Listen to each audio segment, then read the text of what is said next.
Executive Director of the ACLU of Georgia. And what's happening here today? Yeah, so this rally has been called by a host of organizations that stand for women's reproductive rights to say that we will not stand by while women's rights are infringed upon. We will defeat HB 481. We will block it in the courts, and we will remember in November the people who voted for this bill. What does it mean to see this many people here? Yeah. Please come up here. I need to go. Yeah. So I think it's a tremendous outpouring. It shows the concern across the state of Georgia that this law does not represent where Georgians are. 70% of Georgians support Roe v. Wade. This does not reflect where we are and who we are as a state.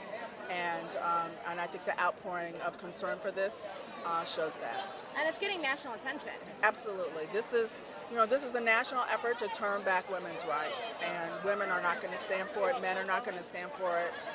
We are going to stand and protect the progress that we have made as women to be full partners in this society. And our reproductive rights, our reproductive health are critical to our ability to be full participants in this society and this economy. Sandra Day O'Connor said that in Planned Parenthood v. Casey. It's even more true today.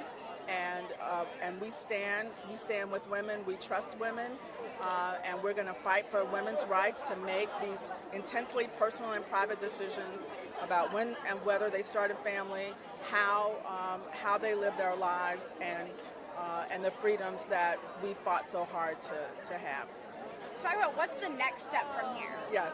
So, around the state and really around the country, activists will be, working to call attention to this issue. We'll be working to keep clinic doors open. We'll be working to educate women about their continuing rights. And we will be mobilizing to fight this in the courts and ultimately to fight this again in the state legislature.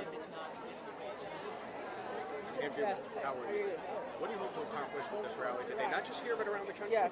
So around the country, this is the National Day of Action that's been called. There are nearly 500 gatherings like this across the country. And I think, we want to call attention that this is a fundamental assault on women's reproductive freedom. It's a fundamental assault on the role that women play in this society, not only as parents and caregivers, but also as workers, as leaders, in our communities, and that women have to have the right to control their own reproductive freedom, and that these are personal and private decisions we make with our families, with our faith, with our physicians, not with politicians.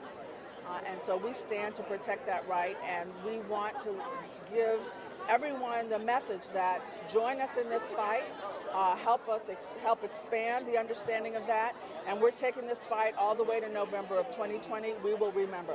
Also expecting a fight in the courts. What's the status of y'all's lawsuit? Yes, our goal is to file this summer. And we are working feverishly, even as we speak.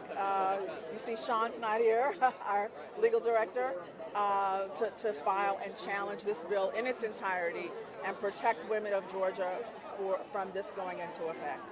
Is it going to be like a joint lawsuit with other groups, or are you separate lawsuits going after different? Yes, we work collaboratively, and in Georgia, the ACLU is lead counsel, but we work collaboratively with the array of reproductive rights organizations that are assembled here today. And I know, I'll ask you one last question because I know you got to go. I know that the authors of the bill wrote this in a certain way. Personhood, citizenship. They think that that's the way that they can win this. Yeah. What do you think about that? And how important is this protecting? I think it's very important to see this upswell of concern for Roe v. Wade. One of the principles of Supreme Court practice is not to overturn a precedent that would be disruptive to society. And I think this gathering here today shows that any change in Roe v. Wade would be disruptive to this society, to the way that women live their lives, to the role that we play in the economy, to the role that we play in our political and civic life. Women have to have the right to control their own reproductive freedom. And I think this outpouring shows that any change in Roe v. Wade would be tremendously disruptive to the American way of life. Well, that's good. Thank you very much. Okay, thank you so much, Andrea. Appreciate you. Thanks for coming out.